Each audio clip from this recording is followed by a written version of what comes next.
Welcome everyone to the mega revision series of paediatrics. इस series में हम paediatrics को पूरा इन एंड आउट कवर करने की कोशिश करेंगे, completely based on your examination pattern, UPSC CMS examination. ठीक है, तो हमने आपके जो पहले पूछे हुए क्वेश्चन हैं उनको पूरा एनालाइज करके और टॉपिक्स को सेग्रीगेट करके सिर्फ उन्हीं टॉपिक्स पे जो पहले पूछे हुए हैं, जैसा कि मैंने आपको प्रीवियस वीडियो में बताया था कि 75-25 रेशियो होता है। 75% जो हमारा क्वेश्चन पेपर है उन्हीं टॉपिक्स में से पूछा जाता है जो प्रीवियसली आस्ट टॉपिक्स होते हैं उनमें से रिपीट होता है। तो हमने उस पोर्शन को पूरा एनालाइज किया है आप लोगों के लिए, और उसी से हमारे पूरे नोट आप देखोगे ऐप पे जाके भी पूरे नोट्स हमारे उसी से डिज़ाइन है। ठीक है, वही 75% जो टॉपिक्स हैं उनको हमने सेग्रीगेट करके एनालाइज करके उसी से हमारे नोट्स डिज़ाइन किए हैं। तो आज जो हमारी सीरीज़ होगी वो completely based on that 75% portion होगी। हम कोशिश करेंगे कि हम एग्जाम में वो जो 75% पोर्शन है ऑफ पीडियाट्रिक्स उसको अच्छे से होल्ड ले पाएँ। हमारे जो नोट्स हैं उससे बाहर आप लोगों को कुछ भी नहीं जाएगा। मैं मोस्ट प्रोबेबल 80% जो आपका सेक्शन होगा पीडियाट्रिक्स का वो इन्हीं नोट्स में से आएगा। तो चलिए, आज का वीडियो वैसे भी थोड़ा लंबा होने वाला है, तो बिना टाइम वेस्ट करे इसे स्टार्ट करते हैं। तो सबसे पहले हम स्टार्ट करते हैं न्यूनेटोलॉजी से। न्यूनेटोलॉजी में सबसे पहला पॉइंट जो है कि हमारा जो बॉडी वेट होता है, नॉर्मली जो न्यू बॉर्न होता है उसका बॉडी वेट कितना होता है। तो नॉर्मली जो बॉडी वेट होता है वो होता है 2.7 से 4 kg। ये नॉर्मल बॉडी वेट होता है न्यू बॉर्न का। ठीक है, लो बॉडी वेट किसको कहेंगे? लेस देन 2.5 kg को कहेंगे। वेरी लो बॉडी वेट किसको कहेंगे, या बर्थ वेट किसको कहेंगे? लेस देन 1.5 kg को। ठीक है, और एक्सट्रीमली लो बॉडी वेट या बर्थ वेट कहेंगे हम लेस देन 1 kg को। ठीक है, ये एक्सट्रीमली लो बर्थ वेट वाला जो पॉइंट है ये इंपॉर्टेंट है। ठीक है, इसको कैसे याद करेंगे? देखो, एक्सट्रीमली लिख दिया ये मैंने, ठीक है, और इधर ये मैंने लिख दिया 1। ठीक है, तो इस तरीके से याद करेंगे। ठीक है, 1 एंड एक्सट्रीमली। तो बस एक इमेज मेमोरी बन गई कि ऐसा कुछ बनाया था मैम ने नोट्स में, और बस जब एग्ज़ाम में क्वेश्चन आएगा तो ई करके मैं याद हो जाएगा, मतलब 1.5 से कन्फ्यूज़न नहीं हुआ। ठीक है, तो इस तरीके से हमें याद हो गया एक्सट्रीमली लो बॉडी वेट किसको कहते हैं। तो फर्स्ट क्वेश्चन तो ये हो गया। फिर शॉर्ट फॉर जेस्टेशनल एज किसको कहते हैं? लेस देन 10 परसेंटाइल को बोलते हैं। ठीक है, और LGA किसको कहते हैं? ग्रेटर देन 90 परसेंटाइल को बोलते हैं। ठीक है, नेक्स्ट क्वेश्चन जो आप लोग के एग्जाम में आए हुए हैं बच्चों वो है IUGR पे। ठीक है, सबसे पहले तो IUGR को डिफरेंशिएट करने के लिए अपन पॉन्डरल इंडेक्स काम में लेते हैं। पॉन्डरल इंडेक्स होता क्या है? वेट इज टू लेंथ का क्यूब इनटू 100 होता है। ठीक है, ये ग्रेटर देन 2 मिलता है अपन को सिमेट्रिकल IUGR में, और लेस देन 2 मिलता है एसिमेट्रिकल IUGR में। देखो बच्चों, सिमेट्रिकल IUGR के मेन कॉज होते हैं फीटल कॉजेज होते हैं, जैसे कि जेनेटिक या टॉर्च या क्रोमोसोमल एबनॉर्मलिटीज़ या ड्रग्स की वजह से होते हैं। जबकि जो एसिमेट्रिकल IUGR होता है उसका जो मेन कॉजेज होते हैं वो क्या होते हैं? मेटरनल कॉजेज होते हैं, प्लेसेंटल कॉजेज होते हैं, यूट्रोप्लेसेंटल इंसफिशियंसी होती है, माल न्यूट्रिशन और हाइपरटेंशन होता है। ठीक है, जो हमारे सिमेट्रिकल वाला होगा वो ज़्यादातर हमारे अर्ली ऑनसेट होता है, जबकि जो एसिमेट्रिकल वाला होता है वो लेट ऑनसेट होता है, सेकेंड और थर्ड ट्राइमेस्टर में मिलता है। ठीक है, मेटरनल कॉजेज होता है और लेट ट्राइमेस्टर में मिलता है। ठीक है, अब सिमेट्रिकल में सिमिलरली पूरी बॉडी सिमिलरली अफेक्ट होगी। बेसिकली इसमें हेड स्पेयर्ड नहीं होगा, पूरी सिमेट्रिकली पूरी बॉडी अफेक्ट होगी। नाम से पता चल रहा है सिमेट्रिकल, मतलब पूरी बॉडी सिमेट्रिकली अफेक्ट होगी, तो इसमें हेड स्पेयर्ड नहीं होगा। ठीक है, उसके अलावा सिमेट्रिकल, एस से सिमेट्रिकल और एस से सीवियर। जो सिमेट्रिकल वाला होगा वो ज़्यादा सीवियर होगा। सीवियर होगा मतलब इसका पुअर प्रोग्नोसिस होता है। ठीक है, क्योंकि इसमें हेड इन्वॉल्व हो गया। अब अगर किसी के हेड ही इन्वॉल्व हो गया तो पुअर प्रोग्नोसिस होगा ही ना। ठीक है, हेड इन्वॉल्व हो गया मतलब ब्रेन इन्वॉल्व हो गया, और ब्रेन इन्वॉल्व हो गया तो मतलब क्या होगा? तो फिर तो वो बहुत ही सीरियस कंडीशन होगी ना। और पॉन्डरल इंडेक्स ग्रेटर देन 2 मिलता है, बस इतना याद रखना है हमें इसके बारे में। ठीक है, और ये अर्ली ऑनसेट होता है। ठीक है, तो मैं इसको ऐसे याद कर सकती हूँ, E2S करके याद कर सकती हूँ। ये इसका निमोनिक हो गया। E2S मतलब अर्ली ऑनसेट होता है सिमेट्रिकल वाला, ग्रेटर देन 2 इसका पॉन्डरल इंडेक्स होता है, और S मतलब सिमेट्रिकल सीवियर। ठीक है, सर भी इन्वॉल्व होता है। ठीक है, वापस E से early onset greater than equal to 2, और सिमेट्रिकल सीवियर और सर इन्वॉल्व होता है। तो मैंने बस ये सिमेट्रिकल वाला याद कर लिया ना, इसमें मेरा ये पूरी टेबल याद हो गई। क्या क्या बोला मैंने? E से अर्ली ऑनसेट होता है, ग्रेटर देन 2 इसका पॉन्डरल इंडेक्स होता है, और S से सिमेट्रिकल, S से इसमें सर भी इन्वॉल्व होता है। ठीक है, तो ये टेबल पूरी हमारी याद हो गई। और उसके अलावा इसके मेनली कॉजेज़ क्या है? फीटल कॉज जो होता है वो मेनली होता है इसका। ठीक है, तो बच्चों ये देखो आप लोग के एग्ज़ाम में ये क्वेश्चन आया हुआ है 2020 और 2023 में। 2022 और 2023 में ये आप लोग के क्वेश्चन आए हुए हैं। ये देखो इधर सिमेट्रिकल वर्सेस एसिमेट्रिकल आईजीआर पे क्वेश्चन पूछा था उन्होंने प्रोग्नोसिस पे क्वेश्चन पूछा था, बेटर प्रोग्नोसिस किसका होता है। तो अभी भी देखा था जो सिमेट्रिकल वाला है, एस से सिमेट्रिकल, एस से सीवियर, वो सीवियर होता है तो उसका बैड प्रोग्नोसिस होता है, ठीक है। तो यही क्वेश्चन पूछा था। अब सिमेट्रिकल में मैंने बताया कि सिमिलरली पूरी body on a symmetrical tone affect होगी, मतलब पूरी बॉडी अफेक्ट होगी, उसमें सर भी इन्वॉल्व होगा, ठीक है। ये बात हमने देखी थी। नेक्स्ट जो इम्पॉर्टेंट बात है बच्चों वो आता है हमारे डेफिनेशन पार्ट, ठीक है। जो डेफिनेशन वाला पार्ट है वो इंपॉर्टेंट है। नियोनेट की डेफिनेशन, नियोनेट 0 to 28 डेज़ को बोलते हैं, ये बात तो हमें पता ही है। अर्ली नियोनेट किसको बोलेंगे, 0 to 7 डेज़ को बोलेंगे। लेट नियोनेट किसको बोलते हैं, 8 to 28 डेज़ को बोलते हैं, ठीक है। ये वाली छोटी छोटी चीज़ें हैं पीडिया में जो हमें गलत नहीं करनी है, यही हमारे मेनली मार्क्स दिलवाएंगे, ठीक है। और यही क्वेश्चन आते हैं बच्चों। अभी मैं आपको दिखाऊंगी प्रीवियस ईयर जो आपके क्वेश्चन आए हुए हैं, यही क्वेश्चन आते हैं, ठीक है। वो इनको अलग अलग तरीके से बोल देगा कि 1 महीने बाद को बोलेंगे या 1 हफ्ते बाद को बोलेंगे नियोनेट पीरियड। तो हमें क्या याद रखना है, 0 to 28 डेज़ को नियोनेट बोलते हैं, अर्ली नियोनेट 0 to 7 डेज़ को बोलते हैं, लेट नियोनेट उसके बाद में मतलब 7 to 28 डेज़ को बोलते हैं, ठीक है। एवरेज बर्थ वेट अभी हमने देख ही लिया था, 2.7 to लगभग 3.7 kg के बीच में होता है, तो 3 kg बोल सकते हैं। और ग्रेटर देन 4 kg को हम बिग बेबी बोलते हैं, ठीक है। अब आप लोगों को टर्म और प्री टर्म के बीच में भी डिफरेंस पता होना चाहिए, ये भी एक इंपॉर्टेंट टेबल है, ठीक है।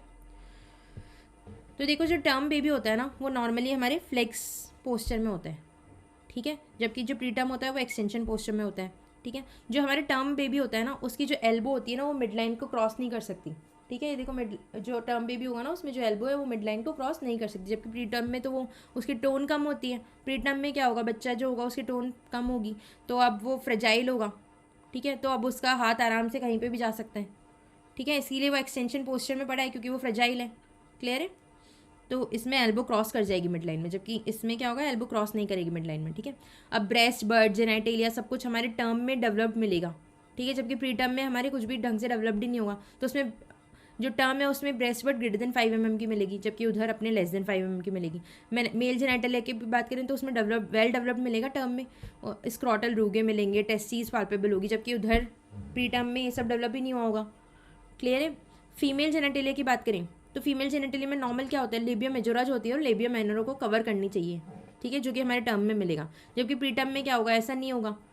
इसमें तो क्या होगा, मेजोरा और माइनोरा दोनों इक्वली विजिबल होगी प्री टर्म में, जो कि नॉर्मली होना नहीं चाहिए। नॉर्मली फीमेल जेनेटल में क्या होना चाहिए, जो मेजोरा है वो कवर कर ले माइनोरा को, ठीक है, तो केवल मेजोरा ही दिखे, ठीक है। जबकि प्री टर्म में हमारे दोनों ही दिखेंगे, मेजोरा भी दिखेगा और माइनोरा भी दिखेगा, ठीक है। ऐसे ही पामर क्रीज आपको पता ही है टर्म में हमारे वेल डेवलप मिलेगी। ईयर कॉइलिंग, जब ईयर को रिकॉइल करने की कोशिश करेंगे तो टर्म में हमारे फास्ट रिकॉइल होता है ईयर, जबकि उधर प्री टर्म में स्लो रिकॉइल होगा। और लेनिगो हेयर तो आपको पता ही है प्रीमेच्योर हेयर होते हैं, तो ये हमारे प्री टर्म में ही मिलेंगे, ठीक है।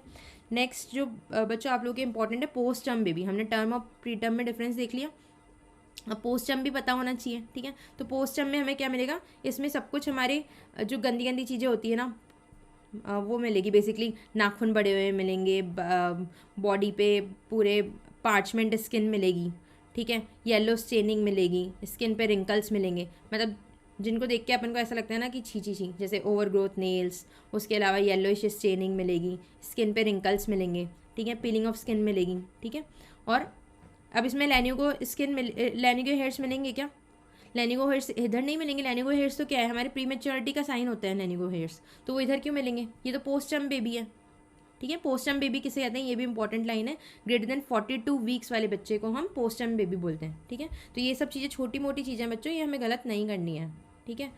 नेक्स्ट ये इंपॉर्टेंट है आप लोगों के लिए 5C, न्यूबॉर्न केयर के जो 5C होते हैं वो आप लोगों के लिए इंपॉर्टेंट क्वेश्चन है। तो 5C क्या क्या होते हैं इसमें, देखो ये 5C होते हैं, clean hand, clean surface, clean blade, clean cord clamp और क्लीन कॉर्ड, ठीक है। अब वो इसमें और कोई क्लीन अलग से बना के बोल देगा, ठीक है, तो वो ध्यान रखना है। देखो 2 कॉर्ड वाली चीज़ें, एक ब्लेड है, एक सरफेस है और एक हैंड है, ठीक है। ये 5 चीज़ें याद रखनी है, कैसे याद रखोगे, इसके लिए ये इमेज हमेशा के लिए अब याद कर लो, अब गलत नहीं होना चाहिए, ठीक है।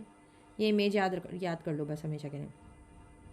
देखो सबसे पहले ये क्या दिखा रखा है, ये क्लीन हैंड है, क्लीन ब्लेड है, क्लीन कॉर्ड है, क्लीन कॉर्ड क्लैंप है और ये क्लीन सरफेस है, ठीक ठीक है, ये इमेज हमेशा के लिए याद कर लो, ताकि क्या है उधर वो कुछ भी ऐसे एकदम रिलेटेड ऑप्शन देगा आप लोगों को ऑल, और आपको पता है आपके एग्जाम में एक्सेप्ट वाले क्वेश्चन बहुत ज़्यादा पूछे जाते हैं, तो ये एक हाई यील्ड का एरिया है जहाँ से क्वेश्चन पूछा जा सकता है, क्योंकि आपका एग्जाम मेनली फोकस करता है एक्सेप्ट वाले क्वेश्चन पे। ठीक है, तो ये 5C इंपॉर्टेंट है आपके एग्जाम के लिए। ठीक है, अगर फिर भी कंटामिनेशन सस्पेक्टेड है, अगर मान लो आपने ये 5C क्लीन का ध्यान रखा, उसके बाद में भी उसके कंटामिनेशन सस्पेक्टेड है, तो हम टॉपिकल क्लोरेक्सिडीन देते हैं और उसको अप्लाई करते हैं कॉर्ड पे। ठीक है, टॉपिकल क्लोरेक्सिडीन को अप्लाई कर देते हैं कॉर्ड पे। ठीक है, डिलेड कॉर्ड क्लैंपिंग के क्या क्या बेनिफिट होते हैं? पहली बात तो डिलेड कॉर्ड क्लैंपिंग कहते किसको है? 30 to 60 सेकेंड आफ्टर बर्थ अगर हम क्लैंपिंग करें ना, तो उसको हम डिलेड कॉर्ड क्लैंपिंग कहते हैं। ठीक है, अब इसके क्या बेनिफिट होते हैं? ये हमें प्रोटेक्ट करेगा, मतलब ये जो न्यू बॉर्न होता है उसको प्रोटेक्ट करता है फ्रॉम एनीमिया। ठीक है, ये तो टर्म बेबी में हो गया, टर्म बेबी को तो ये एनीमिया से प्रोटेक्ट करते हैं। उसके अलावा प्री टर्म बेबी में क्या, इसका क्या बेनिफिट होता है? ये IVH से प्रोटेक्ट करते हैं प्री टर्म बेबी को। ठीक है, टर्म में तो ये क्या कर रहे हैं? एनीमिया से प्रोटेक्ट कर रहे हैं, और प्री टर्म में IVH से प्रोटेक्ट करते हैं। और बोलते किसको हैं? Delayed clamping 30 to 60 second after birth. ठीक है, क्लियर है?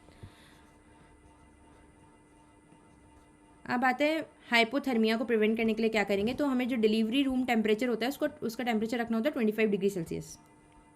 ठीक है, no free draught of air, कोई फ्री ड्राफ्ट ऑफ एयर नहीं होनी चाहिए उस रूम में। ठीक है, और उसके अलावा जैसे ही बेबी बॉर्न होता है वैसे ही स्किन टू स्किन कॉन्टैक्ट में लेना होता है बेबी को। ठीक है, और ब्रेस्ट फीडिंग हमें as soon as possible advice करनी होती है, most probably 1 hour of birth में हमें ब्रेस्ट फीडिंग एडवाइस करनी होती है बेबी को। ठीक है, उसके अलावा रूमिंग इन क्या होता है ये फेलिसिटेट करता है bonding between mother and baby, और उसके अलावा ये ब्रेस्ट फीडिंग में भी हेल्प करता है। ठीक है, अब विटामिन के उसके अलावा हमें देना होता है 1 मिलीग्राम IM एट बर्थ देते हैं, जो कि प्रिवेंट करता है haemorrhagic disease of new born को। ठीक है, उसके अलावा आई प्रोफाइलिक्सिस देते हैं, 1% टेट्रासाइक्लिन एरिथ्रोमाइसिन आई ऑइंटमेंट लगाते हैं। ठीक है, तो ये कुछ इंपॉर्टेंट पॉइंट्स हैं। अब एक इम्पॉर्टेंट एरिया जो बच्चों आप लोग के एग्जाम में टेस्ट किया जा सकता है वो है ये केपेट सक्सीडेनम एंड सिफेन हेमेटोमा। ठीक है, केपेट सक्सीडेनम क्या होता है? ये मेनली अपने प्रोलॉन्ग डिलीवरी की वजह से होता है, उसकी वजह से वीनस कंजेशन हो जाता है स्काल्प में। ठीक है, और इसकी वजह से फ्लूइड कलेक्शन हो जाता है इन स्काल्प। ठीक है, सबक्यूटेनियस टिश्यू में होता है, ये अबव पेरिओस्टियम होता है। ठीक है, सुपरफिशियल होता है और डिफ्यूज़ होता है, और सूचर लाइन को क्रॉस करता है। ठीक है, Day 1 पे प्रेजेंट होता है एट बर्थ। ठीक है, और विद इन डेज रिजॉल्व कर जाता है, इसमें इतने ज़्यादा कोई कॉम्प्लिकेशन नहीं आते। जबकि सिफेन हेमेटोमा क्यों होता है? ये इंस्ट्रूमेंटल डिलीवरी की वजह से होता है, इंस्ट्रूमेंटल डिलीवरी की वजह से इंजरी हो जाती है, उसकी वजह से होता है। ये सब पेरिओस्टियल होता है, डीपली लोकेटेड होता है, सब पेरिओस्टियल होता है मतलब डीपली लोकेटेड होगा। अब ये इंपॉर्टेंट है कि ये लोकलाइज होता है पर। ठीक है, और ये हमें most probably after 12 to 24 hours मिलेगा, जबकि वो तो अपने सक्सेसिवली आफ्टर बर्थ मिल रहा था। केपेट सक्सीडेनम में तो hand to hand after birth मिल रहा था ना, जबकि ये कब मिल रहे हैं? ये हमारे मिल रहे हैं after 12 to 24 hours after birth मिल रहे हैं, और ये रिजॉल्व करने में भी टाइम लगाएगा, ये weeks two months after resolve होता है। ठीक है, इसकी वजह से न्यूनेटल जॉन्डिस भी हो सकता है। ठीक है, तो अब इसको कैसे याद करोगे बच्चों? देखो मैं ये लिख रही हूँ केपेट सक्सीडेनियम। क्लियर है? अब ऐसे हो जाएगा। सबसे पहले तो CS से याद कर लेते हैं। C मतलब क्रॉस सूचर। ठीक है, ये सूचर को क्रॉस करेगा। क्लियर है? नेक्स्ट कैसे क्या याद करेंगे बच्चों? देखो सक्सीडेनम है, सक्सीडेनम है ना, तो मतलब ये सबक्यूटेनियस टिश्यू में कलेक्शन होगा। ठीक है, क्लियर है? ऐसे ही AP आता है केपेट में, आता है केपेट में AP मतलब ये अबव पेरिओस्टियम होगा।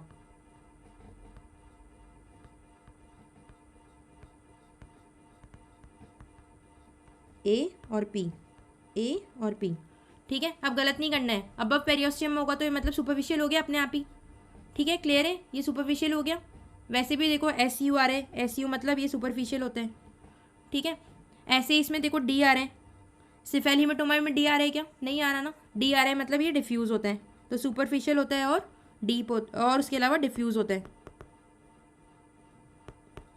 क्लियर है? D को डीप से कंफ्यूज नहीं करना है, उसके लिए कैसे याद करोगे? AP मतलब अबव पेरिओस्टियम। ठीक है। और एस मतलब सबक्यूटेनियस, एस सी मतलब सबक्यूटेनियस लेवल पे होता है और डिफ्यूज़ होता है ये, क्लियर है। और फिर दोबारा और कैसे याद करेंगे, एस मतलब ये सक्सेसिवली आफ्टर बर्थ होता है, सक्सेसिवली आफ्टर बर्थ होता है मतलब hand to hand after birth होता है, ठीक है। और शॉर्ट टाइम में अपने आप रिजॉल्व हो जाता है, ठीक है, विद इन डेज ये अपने आप रिजॉल्व हो जाता है, ठीक है, इसका कोई कॉम्प्लिकेशन नहीं होता एज सच, ठीक है। तो ये हमारी इंपॉर्टेंट टेबल है। देखो बच्चों ये डायग्राम है इसका, देखो एक केपर्ट सक्सीडेनम दिखा रखा है। केपर्ट सक्सीडेनम मैंने बताया था कि ये अबव पेरियोस्टियम मिलता है। देखो ये पेरियोस्टियम है और इसके ऊपर दिख रहा है ये जो कलेक्शन है, ठीक है। तो ये अबव पेरियोस्टियम मिलता है और ये सूचर को देखो क्रॉस कर रहा है, क्रॉस सूचर, ठीक है। उसके अलावा ये डिफ्यूज़ होता है, तो ये देखो डिफ्यूजली मिल रहा है, जबकि ये क्या है, ये डिफ्यूज़ थोड़ी है, ठीक है, क्लियर है। और ये सक्सेसिवली आफ्टर बर्थ मिलेगा, जबकि वो 12 to 24 आवर आफ्टर बर्थ मिलेगा, क्लियर है। तो ये हमें याद रखना है। नेक्स्ट बच्चों ये टॉपिक बहुत इंपॉर्टेंट है आप लोगों के लिए, अबगार स्कोर, ठीक है। एक मिनट बच्चों, ठीक है। देखो अबगार में ए से अपेयरेंस होता है, पी से पल्स होता है, जी से ग्रिमेस होता है, ए से एक्टिविटी होती है और आर से रेस्पायरेशन होता है, ठीक है। तो सबसे पहले तो अपन अपेयरेंस देखते हैं कि बच्चा पेल और ब्लू दिख रहा है क्या, ठीक है, या फिर देखो सिर्फ एक्सट्रीमिटी ब्लू है, या तो पूरा ही ब्लू है या सिर्फ एक्सट्रीमिटी ब्लू है, ठीक है। तो हमें क्या करना है, अबगार स्कोर में हमें सिर्फ स्कोर 1 वाली चीज़ें याद रखनी है। स्कोर 1 वाली चीज़ें याद रखेंगे ना तो स्कोर 2 अपने आप याद हो जाएगा, ठीक है। तो स्कोर 1 में देखो क्या क्या आ रहा है, अपेयरेंस अपने इसमें सिर्फ एक्सट्रीमिटी ब्लू है, क्लियर है। पल्स की बात करोगे तो इसमें पल्स रेट कितनी मिलेगी, लेस देन 100 मिलेगी, यहाँ पे तो 0 ही हो जाएगी, ठीक है। ग्रिमेस हमारे स्कोर 1 में मिलता है, इधर ग्रिमेस मिलता है क्या, नहीं, ये ट्रैप क्वेश्चन है, ठीक है। वो अबगार स्कोर कैलकुलेट करवाने के लिए आपको बोल देगा और उसमें आपको लिखेगा कि जो बेबी है वो ग्रिमेस कर रहा है, तो आप लोगों को लगेगा स्कोर 2 होगा। ग्रिमेस मतलब हमारे क्या होता है, स्कोर 1 होता है, ठीक है। स्कोर 2 में हमारे बेबी क्राई करेगा और पुल अवे करेगा, ठीक है। उसके अलावा एक्टिविटी में क्या आएगा, इसमें फ्लेक्स आर्म्स होंगे, आर्म्स एंड लेग्स फ्लेक्स होंगे, जबकि इधर एक्टिव मूवमेंट प्रेजेंट होगा, ठीक है। इधर क्या होगा, स्लो इरेगुलर ब्रीदिंग मिलेगी रेस्पिरेशन में, और इधर स्ट्रॉन्ग क्राई मिलेगा, ठीक है। ये गलत नहीं करना है, ग्रिमेस वाला पॉइंट हमें याद रखना है, ठीक है, क्लियर है। अब ये बच्चों ये इंपॉर्टेंट पॉइंट है कि जो अबगार होता है उसका कोई रोल नहीं होता इन प्रिडिक्टिंग नीड ऑफ रिसिसिकेशन, इसका मेनली प्रोग्नोस्टिक रोल है, इसका कोई नीड ऑफ रिसिसिकेशन को पता लगाने में कोई रोल नहीं है इसका, ठीक है। तो रिसिसिकेशन करते वक्त हम अबगार का वेट नहीं करेंगे कि पहले बंदा आके अबगार कैलकुलेट करेगा then we'll do resuscitation, no. और अबगार को हम कब कैलकुलेट करते हैं, at 1 minute and 5 minute of birth calculate करते हैं मेनली, बाकी हम 10 मिनट पे भी करते हैं, ठीक है। तो देखो अगर 1 मिनट अबगार, जो 1 मिनट अबगार होता है वो हमारे overall status of baby at birth बताता है, ठीक है। और जो 5 मिनट अबगार होता है वो क्या बताते हैं, इफेक्टिवनेस ऑफ न्यूनेटल रिसिसिकेशन को बताते हैं, ठीक है। अगर अभी भी अबगार लो है, मतलब 5 मिनट के बाद जो हमने अबगार किया वो भी अगर लो आ रहा है तो फिर हम 10 मिनट पे दोबारा अबगार करेंगे, ठीक है। अगर परसिस्टेंटली लो अबगार आ रहा है तो फिर high risk of neonatal death होती है, ठीक है, कि बंदे बहुत ज़्यादा रिस्क है बंदे को, ठीक है। इंटरप्रिटेशन होता है, नॉर्मल स्कोर होता है हमारे 8 to 10 हमारा नॉर्मल स्कोर होता है, और लो जो स्कोर होता है वो हम किसको बोलते हैं, लेस देन 7 पे हम क्या बोलते हैं कि रिस्क है, ठीक है। अबगार स्कोर लेस देन 7 पे हमारी रिस्क होता है, ठीक है। ये वापस हमारे अबगार स्कोर ही है। अब बच्चों ये इंपॉर्टेंट है, फिजियोलॉजिकल वेट लॉस, ये इस पर आप लोगों के क्वेश्चन आ सकते हैं। फिजियोलॉजिकल वेट लॉस कितना होता है, 5 to 10% होता है of birth weight. First week of birth weight में जैसे बच्चा पैदा होता है ना उसके फर्स्ट वीक में बच्चा वेट लॉस करता है, आप लोगों को पता होगा, कभी आप लोगों ने कोई बच्चा हुआ हो कहीं पे आपके आसपास तो आपने देखा होगा कि जो बेबी होता है ना, न्यूबॉर्न बेबी, वो फर्स्ट वीक ऑफ बर्थ में अपना वेट लॉस करता है, कितना 5 to 10% वेट लॉस हो जाता है उसका, ठीक है, जो कि नेक्स्ट 10 to 14 डेज में वापस रीगेन भी हो जाते हैं, ठीक है। तो ये इंपॉर्टेंट लाइन है। Most common cause of neonatal mortality क्या होता है, प्रीमेच्योरिटी होता है, और most common cause of under 5 mortality भी अपने प्रीमेच्योरिटी होता है, ठीक है। तो ये याद रखना है, ये गलत नहीं करना है, ठीक है। मैं ये मान के चल रही हूँ कि इस PDF जो मैं आप लोग को आज पढ़ा रही हूँ इसमें से कोई भी क्वेश्चन आएगा आप वो गलत नहीं होगा, और 80% क्वेश्चन बच्चों इसी में से आएगा जो हम पढ़ रहे हैं, ठीक है। 80% of your paper of your question from paediatrics are already covered in this video and in these notes, ठीक है। बस हमें क्या करना है, इनको जाके रिवाइज ही करना है, ठीक है। हमें इनको रिवाइज करना है, रिवाइज करना है, रिवाइज करना है। इस पीडीएफ में से कोई भी क्वेश्चन आएगा तो वो हमें गलत नहीं करना है, ठीक है। सीवियर एस्फैक्सिया कब बोलेंगे, जब अपगार लेस देन 3 हो जाए एट 5 मिनट, ठीक है। उसके अलावा पीएच लेस देन 7 हो जाए, या फिर सीएनएस डिस्फंक्शन हो, हाइपोटोनिया हो, सिजर्स हो, एबनॉर्मल मोरो रिफ्लेक्स हो, या फिर मोड्स हो, ठीक है। ये क्राइटेरिया पता होना चाहिए सीवियर एस्फैक्सिया के। सीवियर एस्फैक्सिया कब बोलते हैं, Apgar less than 3 at 5 minute, pH less than 7 मतलब एसिडोसिस में है पेशेंट, सीएनएस डिस्फंक्शन है, हाइपोटोनिया, सिजर, एबनॉर्मल मोरो और मोड्स है, ठीक है। अब बच्चों आप लोगों को हाइपोथर्मिया की डेफिनेशन भी पता होनी चाहिए, ठीक है। नॉर्मल टेम्परेचर कितना होता है न्यूबॉर्न का, 36.5 टू 37.5 डिग्री सेल्सियस होता है, ठीक है। कोल्ड स्ट्रेस किसको कहते हैं, 36 टू 36.4 डिग्री सेल्सियस को कोल्ड स्ट्रेस बोलते हैं। और सीवियर हाइपोथर्मिया किसको बोलते हैं, लेस देन 32 डिग्री सेल्सियस को बोलते हैं। ये गलत नहीं करना है, ठीक है। सीवियर हाइपोथर्मिया किसको कहते हैं, लेस देन 32 को। और कोल्ड स्ट्रेस किसको कहते हैं, 36 टू 36.4 डिग्री सेल्सियस को, ठीक है। बहुत बार बच्चे ऐसे कर देते हैं कि कोल्ड स्ट्रेस में less than 32 degree Celsius mark कर देते हैं, ये नहीं करना है। हाइपोथर्मिया अलग है, कोल्ड स्ट्रेस की डेफिनेशन अलग है, तो ठीक है, ये गलत नहीं करना है। अब आता है kangaroo mother care. Kangaroo mother care जो होता है हमारे, इसमें क्या होता है कि mother mainly kangaroo mother care में क्या होता है कि बेबी को स्किन टू स्किन कॉन्टैक्ट को हम प्रमोट कर रहे हैं, ठीक है। तो ये पोजीशन दिखा रखी है, मदर और बेबी दिखा रखा है, ठीक है। यहाँ पे एक क्लोथ बाइंडर होता है और यहाँ पे ये बेबी होता है, ठीक है। स्किन टू स्किन कांटेक्ट में रखते हैं अपराइट पोजीशन में। अब इसके क्या बेनिफिट होते हैं, ये क्वेश्चन बच्चों आप लोगों के आया हुआ क्वेश्चन है, प्रीवियस ये क्वेश्चन नहीं है, ठीक है, कैंगरू मदर केयर पे। अब इसके मेनली बेनिफिट क्या होते हैं कि हाइपोथर्मिया से प्रिवेंट करता है, ब्रेस्ट फीडिंग सक्सेस को बढ़ाते हैं, नियोनेटल मोर्टेलिटी को कम करता है, सेप्सिस की रिस्क को कम करता है, और आईवीएच इन प्री टर्म को कम करता है, ठीक है। मिनिमम ड्यूरेशन कितना होना चाहिए, एक दिन में कम से कम 8 घंटे के लिए हम कैंगरू मदर केयर एडवाइस करेंगे, ठीक है। इंडिकेशन क्या होता है, लेस देन 2 kg वाले बच्चों को मेनली हमें एडवाइस करना होता है। और बच्चों इधर आप लोगों को मैंने बताया, आपके एग्जाम में एक्सेप्ट वाले क्वेश्चन बहुत ज़्यादा पूछे जा रहे हैं, तो वो पूछ सकते हैं कि which of the following statement is correct about kangaroo mother care. उसमें वो कुछ उसमें 3-4 ऑप्शन दे देगा, उसमें फिर एक ऑप्शन ये लिख देगा कि kangaroo mother care can only be done by mother, तो नहीं, it can also be done by father, ठीक है। Both parents can give KMC, ये इंपॉर्टेंट लाइन है, ठीक है। वो ट्रैप करेगा क्योंकि देखो इधर मदर लिख रखा है, कैंगरू मदर केयर नाम में मदर है, तो आप लोगों को लगेगा मदर ही कर सकती होगी, लेकिन नहीं, ऐसा नहीं होता, ठीक है। तो ये ये मेंशन कर दिया हमने। क्वेश्चन जो आपके आए हुए 2021 और 2024 दोनों में कैंगरू मदर केयर पे क्वेश्चन आए हुए हैं, और मिनिमम ड्यूरेशन पूछा था बस उन्होंने, ये 8 घंटे वाला फिगर पूछा था बस उन्होंने, ठीक है।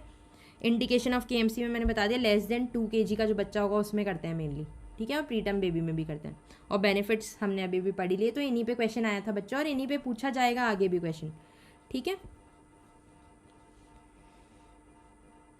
तो 4 कंपोनेंट्स होते हैं अपने कैंगरू मदर केयर में। कैंगरू पोजीशन होती है, पोजीशन में क्या होता है, स्किन टू स्किन कॉन्टैक्ट में रखना होता है, ठीक है। Baby place upright prone on mother's chest, ठीक है। बिटवीन ब्रेस्ट रखते हैं, head turn to one side and hips flexed in frog like position, ठीक है। कवर्ड विद मदर्स क्लोथिंग, समझ में आ गया।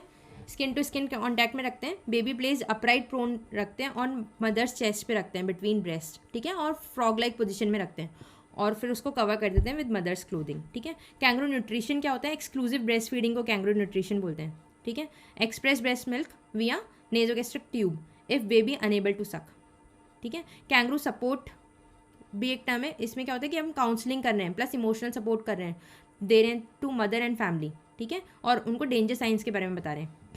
कैंगरू डिस्चार्ज क्राइटेरिया होता है, फिर अर्ली डिस्चार्ज विद फॉलोअप को हम एडवाइस करते हैं, ये इंपॉर्टेंट है, ठीक है। Early discharge and with follow up को इसमें एडवाइज है, ठीक है। मदर मस्ट बी कॉन्फिडेंट और बेबी गेनिंग वेट, ठीक है, तभी हम डिस्चार्ज करेंगे। डिस्चार्ज क्राइटेरिया बहुत इंपॉर्टेंट है आपके एग्जाम के लिए, ये याद रखना है। अर्ली डिस्चार्ज को हमने इसमें प्रमोट किए हैं, ठीक है, लेकिन तभी डिस्चार्ज करेंगे जब मदर कॉन्फिडेंट होनी चाहिए कि वो अब संभाल लेगी घर पे जाके। उसके अलावा बेबी हमारा वेट गेन करना स्टार्ट कर गया है, ठीक है। इंडिकेशन क्या होते हैं, all stable low birth weight infant, ठीक है, सब में करेंगे all stable low birth weight infant में हम कैंगरू मदर केयर देंगे, ठीक है, रिगार्डलेस ऑफ वेट और जेस्टेशनल एज, ठीक है, वंस मेडिकली स्टेबल। क्लियर है, रिगार्डलेस ऑफ वेट हम सबको देंगे, ठीक है। पहले बच्चों को जो लेस देन 2 kg वाला क्राइटेरिया हमने देखा था, मतलब बेसिकली वो ये है कि हम ज़्यादातर बच्चों में लेस देन 2 kg वाले में होते हैं, उनमें तो हमें एडवाइस करनी ही है, ठीक है। बाकी हम सब में करेंगे, कोई वेट वाला क्राइटेरिया नॉर्मली ओपी गई में मेंशन नहीं है अभी जो रिसेंट एडिशन है उसमें, ठीक है। All stable low birth weight infant में हम कैंगरू मदर के एडवाइस करेंगे रिगार्डलेस ऑफ वेट और gestational age, once medically stable, ठीक है। Duration minimum 8 hours per day करते हैं, ideally continuously 24 hours per day तक दे सकते हैं, ठीक है। और father and surrogate can also provide KMC, ठीक है। डिस्चार्ज क्राइटेरिया क्या होते हैं, जब बेबी का वेट ग्रेटर देन 2.5 kg हो जाएगा, ठीक है, और कंसिस्टेंटली वेट गेन हो रहा है, ठीक है, जैसे कि 15 से 20 ग्राम पर kg per day for 3 consecutive days, अगर बेबी जो है वो वेट गेन करना स्टार्ट कर गया है तो फिर हम उसमें उसको डिस्चार्ज कर सकते हैं, ठीक है। और फीडिंग वेल कर रहे हैं, ठीक है। उसके अलावा maintaining temperature in room air, no apnoea bradycardia episodes, और मदर कॉन्फिडेंट है, ठीक है। बेनिफिट्स हमने अभी भी ऊपर देख लिए थे, थर्मो रेगुलेशन में हेल्प करते हैं, ठीक है। उसके अलावा मोर्टेलिटी के चांसेस भी कम हो जाते हैं इससे जो KMC है इससे न्यूनेटल मोर्टेलिटी के चांसेस लेस देन 40% ये 40% तक कम कर देते हैं, ठीक है, मोर्टेलिटी के चांसेस को। और ब्रेस्ट फीडिंग को प्रमोट करता है, हमने देखा था। इन्फेक्शन के चांसेस भी कम हो जाते हैं, ठीक है, सेप्सिस की रिस्क कम हो जाती है। और उसके अलावा बच्चे के न्यूरो डेवलपमेंट में भी ये हेल्प करता है, ठीक है। एपनिया के चांसेस को कम कर देता है, वेट गेन में हेल्प करता है, बॉन्डिंग बढ़ाता है, उसके अलावा हॉस्पिटल स्टे को कम करता है और अर्ली डिस्चार्ज को प्रमोट करता है, ठीक है।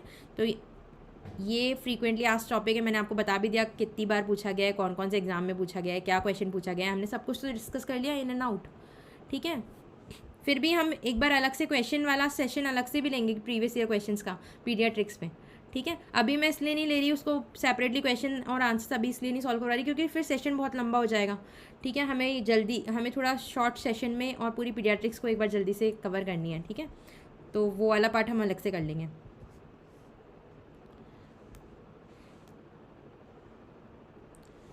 कॉन्ट्रा इंडिकेशन टू KMC क्या होंगे, अगर बेबी मेडिकली अनस्टेबल है तो उसमें KMC थोड़ा ना करेंगे, पहले तो बंदे को स्टेबलाइज करना पड़ेगा ना। अगर वेंटिलेटर पे है बंदा और आप उसको कैंगरू मदर केयर देने लग जाओगे तो this is not right, okay. Baby requiring major surgical intervention तो पहले सर्जरी एडवाइस करेंगे, ठीक है। अगर जो मदर है वो मेडिकली अनफिट है तो फिर कैंगरू मदर केयर मतलब बेसिकली उसको ये सब चीज़ें कैसे एडवाइस करेंगे, ठीक है। हालांकि कर सकते हैं, फादर कर लेंगे, ठीक है। मैंने बताया कि फादर और मदर सरोगेट सब दे सकते हैं कैंगरू मदर केयर तो, ठीक है। उसके अलावा पोजीशंस के बारे में हमने अभी बात कर ली थी, अपराइट पोजीशन में रखते हैं, ठीक है। बिटवीन मदर्स ब्रेस्ट रखेंगे, head turn to one side, ठीक है, head turn to one side होगा, स्लाइटली एक्सटेंडेड उसका नेक रखेंगे ताकि एयरवे ओपन रहे, ठीक है। हिप्स फ्लैक्स्ड होंगे इन फ्रॉक पोजीशन, एबडक्टेड, और arms flexed at sides, abdomen at the level of mother's epigastrium, secured with binder, sling और मदर्स क्लोथिंग, ठीक है। KMC can be started in hospital and continued at home, और जो इसको ही हम बोलते हैं एम्बुलेटरी KMC, ठीक है। तो ये इंपॉर्टेंट फिगर्स हमने सब कुछ देख लिए हैं। डिस्चार्ज कब करेंगे, ग्रेटर देन 2500 ग्राम मतलब 2.5 kg से ज़्यादा जब बच्चा वेट गेन कर चुका होगा और कंसिस्टेंटली वेट गेन कर रहा है तो ही हम डिस्चार्ज करेंगे। मदर कॉन्फिडेंट है तब डिस्चार्ज करेंगे। कॉन्जिक्यूटिवली जो 3 डेज़ तक जो वेट गेन है वो कम से कम 10 से 15 ग्राम पर kg पर डे बच्चा जब वेट गेन कर रहा है तो ही हम डिस्चार्ज करेंगे। क्लियर है, टेम्परेचर उसका मेंटेन रह रहा है तो हम डिस्चार्ज करेंगे, ठीक है। नेक्स्ट क्वेश्चन जो बच्चों आपसे पूछा जा सकता है, इंपॉर्टेंट टॉपिक है, नियोनेटल सेप्सिस पे पूछा जा सकता है। Most common cause of neonatal sepsis overall क्या होता है, ग्रुप बी स्ट्रेप्टोकोकस होता है, ठीक है। कैसे याद करोगे, बी मतलब बेटा, तो ग्रुप बी बीटा स्ट्रेप्टोकोकस जो होता है वो most common cause of neonatal sepsis होता है। बेटा मतलब नियोनेटल, ठीक है। और सेकेंड मोस्ट कॉमन कॉज होता है इकोलाई, ठीक है। Most common cause of early onset sepsis भी यही होता है, ठीक है। मोस्ट इफेक्टिव प्रिवेंशन स्ट्रेटेजी क्या होता है, इंट्रापार्टम एंटीबायोटिक प्रोफाइलेक्सिस देनी होती है। अर्लीस्ट क्लिनिकल फीचर क्या होता है, टेम्परेचर इंस्टेबिलिटी हो जाती है और पुअर फीडिंग होती है बच्चों की, ठीक है। इनिशियल इन्वेस्टिगेशन हम सेप्सिस स्क्रीन करवाते हैं। सेप्सिस स्क्रीन में हम क्या करके देखते हैं बच्चों, TLC करते हैं, ANC करते हैं, आईज टू टी रेशियो देखते हैं, माइक्रो ESR और CRP देखते हैं, ठीक है। क्लियर है। इन्वेस्टिगेशन ऑफ चॉइस क्या होगा हमारे न्यूनेटल सेप्सिस के लिए, तो इसमें आप वो कंफ्यूज करते हैं, वो लोग सेप्सिस स्क्रीन लिख देते हैं और आप लोग इजीली ट्रैप हो जाते हो। तो इन्वेस्टिगेशन ऑफ चॉइस तो किसी भी बीमारी के लिए हमारे ज़्यादातर जो बीमारियाँ होती हैं ना उनके लिए बच्चों कल्चर ही होता है, ठीक है, ये एक ट्रिक है। पर फिर भी अगर स्पेसिफिक होता है स्पेसिफिकली हमें याद करना ही है, ठीक है। स्क्रीनिंग इन्वेस्टिगेशन है सेप्सिस स्क्रीन, नाम में देखो स्क्रीन आ रहा है, स्क्रीन का मतलब क्या हुआ, स्क्रीनिंग के लिए काम में आएगा ना, इन्वेस्टिगेशन ऑफ चॉइस थोड़ी होगा न्यूनेटल सेप्सिस के लिए वो, ठीक है। तो ये जो सेप्सिस स्क्रीन है इसके पैरामीटर्स याद रखने हैं फिर भी हमें बच्चों, ठीक है। इन्वेस्टिगेशन ऑफ चॉइस क्या हुआ, ब्लड कल्चर करते हैं, ठीक है। रिस्क फैक्टर क्या होता है न्यूनेटल सेप्सिस के लिए, प्रीटर्म, और उसके अलावा ROM ग्रेटर देन 18 आवर्स और PPV, ठीक है। मैंने बता दिया सेप्सिस स्क्रीन के क्राइटेरिया आप लोगों को पता होनी चाहिए। इन सब क्राइटेरिया में से इवन कोई 2 भी पॉजिटिव है ना तो फिर हम मान लेते हैं कि उसके हाई रिस्क ऑफ इन्फेक्शन है, स्क्रीनिंग टेस्ट पॉजिटिव आ रहा है, ठीक है। और उनमें हम एम्पिरिकल एंटीबायोटिक कौन से देते हैं, एम्पिसिलिन प्लस जेंटामाइसिन देते हैं, ठीक है, ठीक है, ये गलत नहीं करना है, एम्पिसिलिन प्लस जेंटामाइसिन देते हैं। नेक्स्ट इंपॉर्टेंट टॉपिक है बच्चों आप लोगों के लिए न्यूनेटल जॉन्डिस, ठीक है।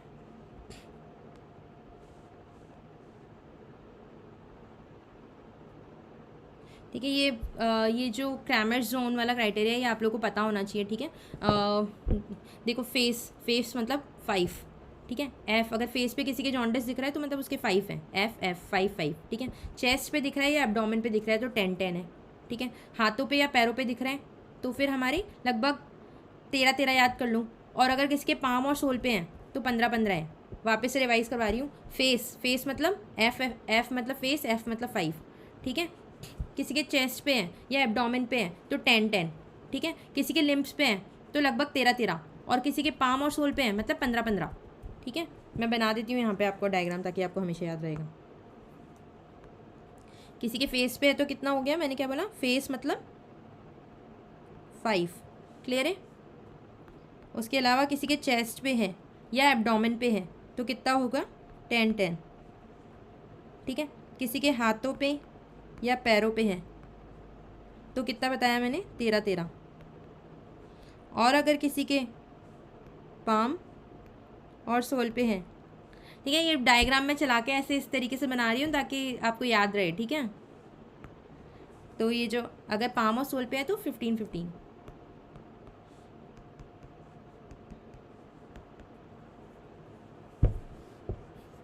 ठीक है।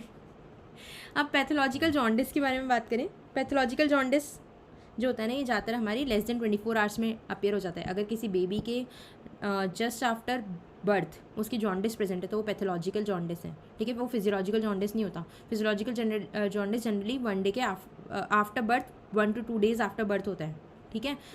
अगर just after birth jaundice present है इसका मतलब पैथोलॉजिकल है, ठीक है।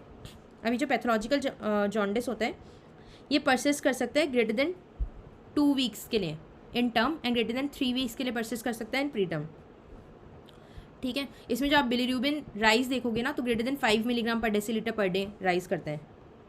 सीरम बिलीरूबिन करवा के देखोगे तो greater than 15 milligram per deciliter तक मिल सकता है, और कॉन्जुगेटेड बिलीरूबिन भी इसमें greater than 1 milligram per deciliter मिल सकता है। ये इंपॉर्टेंट है, वो लोग आपसे पैथोलॉजिकल जॉन्डिस के क्राइटेरिया पूछ सकते हैं, ऑल एक्सेप्ट टाइप के क्वेश्चन पूछ सकते हैं। इनमें से ये 5 में से कोई भी 3 क्राइटेरिया तो करेक्ट दे देंगे, कोई एक अनकरेक्ट दे देंगे, ठीक है। तो ये पता होना चाहिए। मैंने क्या बोला, परसिस्ट कर सकता है टर्म में तो ग्रेटर देन 2 weeks के लिए परसिस्ट कर सकता है, और प्री टर्म में ग्रेटर देन 3 weeks के लिए परसिस्ट कर सकते हैं। बच्चों इस PDF में से कोई क्वेश्चन आप लोगों का गलत नहीं होना चाहिए, वरना फिर देखो हमने इतनी मेहनत की है कोई मतलब नहीं निकलेगा, ठीक है। और क्वेश्चन ट्रस्ट में इसी में से पूछेंगे, इस PDF से बाहर आपके कुछ नहीं आने वाला। मैं तो ये कहूँगी कि जो 100% क्वेश्चन ना पीडियाट्रिक्स वाले वो सारे इसी में से आएंगे आपके, ठीक है। क्योंकि इसमें बेसिकली सब कुछ ही इंक्लूड कर दिया हमने, जो इम्पोर्टेंट है, जो इम्पोर्टेंट सेक्शन है वो पूरा इंक्लूडेड है इस PDF में, ठीक है। और हार्डली मुश्किल से 10 पेजों की PDF है ये, ठीक है। तो बस यही पढ़ के जानी है और कुछ पढ़ना ही नहीं है पीडियाट्रिक्स के लिए। तो पीडियाट्रिक्स तो आपकी पूरी इन एंड आउट कवर हो गई इस PDF में, ठीक है। बस ये पढ़ो और कुछ भी मत पढ़ो, ठीक है। UPSC CMS की पीडियाट्रिक्स वाला सेक्शन तो ये हो गया आप लोगों का कवर, ठीक है। फोटोथेरेपी थ्रेशोल्ड ये वैसे इतना इंपॉर्टेंट नहीं है आप लोगों के लिए, बस थोड़ा थोड़ा सा आइडिया ले लो बच्चों कि 1 से 2 दिन या 2 से 3 दिन या ग्रेटर देन 3 दिन, ठीक है। अगर 1 से 2 दिन की बात करें और बिलीरूबिन जो है वो ग्रेटर देन 15 है तो फिर हम फोटोथेरेपी करेंगे। 1 से 2 दिन में अगर बिलीरुबिन ग्रेटर देन 20 है तो एक्सचेंज ट्रांसफ्यूज़न करेंगे। ऐसे इधर 18, 20, 25, 25, तो कैसे 15, 18, 20, 20, 25, 25, ठीक है। इमेज मेमोरी है 15, 18, 20, 20, 25, 25, ठीक है। क्लियर है, हो गया याद, ठीक है। थोड़ा सा 1-2 पॉइंट्स और याद करेंगे हम। फोटोथेरेपी के पैरामीटर्स क्या होते हैं बच्चों? डिस्टेंस हमें लगभग 30 to 45 सेंटीमीटर रखना होता है। वेवलेंथ जो यूज़ करते हैं 450 नैनोमीटर काम में लेते हैं, ठीक है। इरेडियंस 30 माइक्रोवाट पर सेंटीमीटर स्क्वायर पर मिलीमीटर काम में लेनी होती है, ठीक है। इसमें हम क्या करते हैं? स्ट्रक्चरल आइसोमराइजेशन करते हैं, ठीक है, प्लस फोटो आइसोमराइजेशन करते हैं। जो स्ट्रक्चरल आइसोमराइजेशन होता है ना वो रिवर्सिबल होता है, जबकि जो फोटो आइसोमराइजेशन होता है ना वो रिवर्सिबल होता है, और साथ में फोटो ऑक्सीडेशन करते हैं, ठीक है। ये जो फोटोथेरेपी है कैसे काम करती है? स्ट्रक्चरल आइसोमराइजेशन, फोटो आइसोमराइजेशन और फोटो ऑक्सीडेशन के थ्रू काम करती है। क्लियर है? नेक्स्ट बच्चों, ये डाउन स्कोर आप लोगों के लिए काम का है, ठीक है। एक मिनट, देखो डाउन स्कोर में हमारे क्या क्या आता है? रेस्पिरेटरी रेट आती है, साइनोसिस आता है, रिट्रैक्शन आता है, ग्रंटिंग आता है और एयर एंट्री आता है, ठीक है। देखो इसको कैसे याद करेंगे, सॉरी, देखो ये मैंने एक बेबी बनाया है, ठीक है।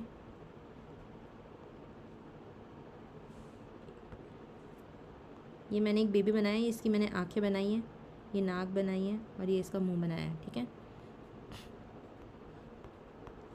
ये इसके हाथ और पैर हैं सॉरी, ठीक है। और ये इसके रिट्रैक्शन दिख रहा है चेस्ट में, ठीक है, रिट्रैक्शन दिख रहे हैं, ठीक है। अब ये जो बेबी है इसको मैं ब्लू कर देती हूँ साइनोसिस दिखाने के लिए,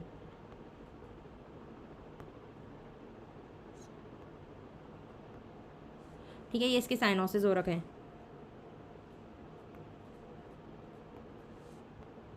ये इसके साइनोसिस हो रखे हैं, ठीक है। तो पहला पॉइंट तो क्या याद कर लिया? देखो मैंने डायग्राम बनाया उससे पता चल रहा है ये रिट्रैक्शन, ठीक है, चेस्ट रिट्रैक्शन दिख रहे हैं, साथ में ये साइनोसिस दिख रहा है। 2 पॉइंट तो याद हो गए, ठीक है। अब तीसरा पॉइंट कैसे याद करेंगे? ये जो नोज़ है ना इसके थ्रू क्या हो रहा है? इसके थ्रू एयर एंट्री हो रही है, ठीक है। तो ये तीसरा पॉइंट हमारा याद हो गया, नोज़ के थ्रू एयर एंट्री हो रही है। और उसके अलावा माउथ के थ्रू ग्रंटिंग हो रही है,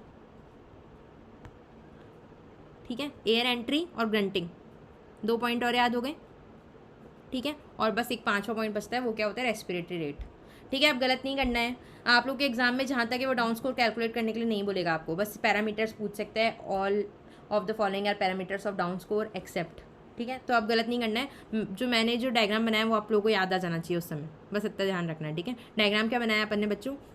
हाँ, हमने चेस्ट रिट्रैक्शन दिखाया है, हमने साइनोसिस दिखाया है, नाक में से हमने एयर एंटर होते हुए दिखाया है और मुंह से हमने ग्रंटिंग बाहर निकलते हुए दिखाई है, ठीक है। उसके अलावा रेस्पिरेटरी रेट दिखाई है, ठीक है। ये गलत नहीं होना चाहिए अब किसी का भी, ठीक है।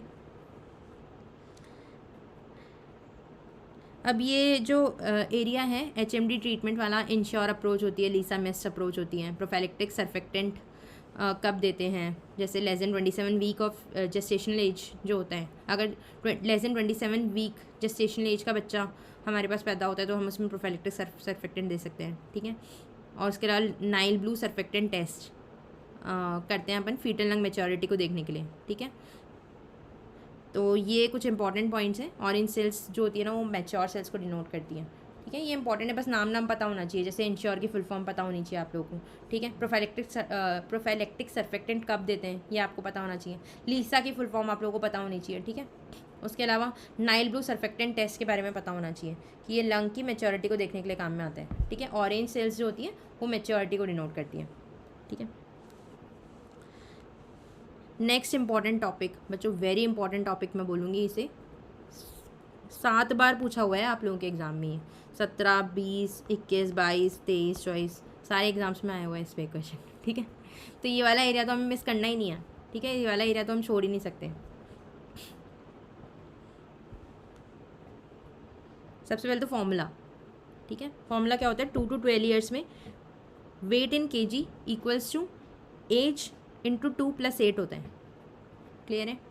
अब जो क्वेश्चन आप लोग के एग्जाम में पूछा गया है ना वो बार बार में इसी लाइन से पूछा गया है। अगर बस इतना भी पढ़ लोगे ना, मैं बोल रही हूँ सब कुछ छोड़ जाओगे और बस इतना सा पढ़ के चले जाओगे कि बॉडी वेट जो बर्थ वेट होता है वो डबल कब होता है, ठीक है। तो डबल होता है एट 5 मंथ एंड ट्रिपल होता है एट 1 ईयर एंड क्वाड्रपल होता है एट 2 ईयर। तो 5 मंथ 1 ईयर 2 ईयर, ये वेट के बारे में हो गया। 5 मंथ 1 ईयर 2 ईयर। डबल कब हो रहा है, 5 मंथ पे हो रहा है। ट्रिपल कब हो रहा है, 1 ईयर पे हो रहा है। और क्वाड्रपल कब हो रहा है, 2 ईयर पे हो रहा है, ठीक है। बस इतना भी हम याद करेंगे तो इसमें से तो हो जाएगा सॉल्व, ठीक है। इस पर कोई क्वेश्चन आएगा तो एक बार देख लेते हैं। बर्थ पे हमारा एक्सपेक्टेड वेट कितना होता है, 3 kg होता है, ठीक है। वही लिख रखा है देखो। फिर ये वाली लाइन हमने पहले भी देखी थी कि फिजियोलॉजिकल वेट लॉस होता है फर्स्ट वीक में 5 to 10% और बाद में वो 10 to 14 डेज़ में ये वाला वेट हमारा रीगेन कर जाता है। क्लियर है। फिर ये बात मैंने बता दिया, बर्थ वेट डबल कब होता है, 5 मंथ पे होता है। ट्रिपल कब होता है, 1 ईयर पे होता है। और क्वाड्रपल कब होता है, 4 ईयर पे होता है, ठीक है। इसमें हमें गलतियाँ नहीं करनी।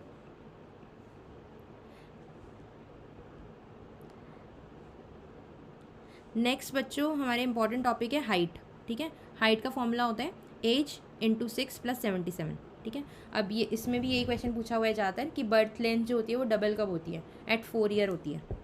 तो बर्थ वेट डबल कब हो रहा था हमारे, 5 मंथ पे हो रहा था, जबकि बर्थ हाइट डबल कब होती है हमारी, 4 ईयर पे होती है, ठीक है। क्लियर है, 5 मंथ और 4 ईयर, ठीक है। ये समझ में आ गया सबको। नेक्स्ट जो इम्पॉर्टेंट लाइन है बच्चों वो ये है कि देखो upper segment is to lower segment ratio important होता है, ठीक है। अपर सेगमेंट किसको बोलते हैं, क्राउन टू प्यूबिक सिम्फाइसिस को अपर सेगमेंट बोलते हैं। और लोअर सेगमेंट किसको बोलते हैं, प्यूबिक सिम्फाइसिस से लेकर हील वाला जो रेशियो होता है उसको हम लोअर सेगमेंट बोलते हैं। अब इसमें भी बस एक ही लाइन इंपॉर्टेंट है वैसे आपके जो क्वेश्चन पूछी जाएगी, ये क्वेश्चन पूछी जाएगी कि अपर सेगमेंट और लोअर सेगमेंट बराबर कब होता है। तो वो होता है हमारे 7 ईयर्स पे। इसको कैसे याद रखेंगे, 7 साल पे अपर सेगमेंट और लोअर सेगमेंट दोनों साथ साथ हो जाते हैं। 7 पे 7 साथ हो जाते हैं, 7 साल पे दोनों साथ साथ हो जाते हैं। अपर सेगमेंट और लोअर सेगमेंट दोनों साथ साथ हो जाते हैं। क्लियर है।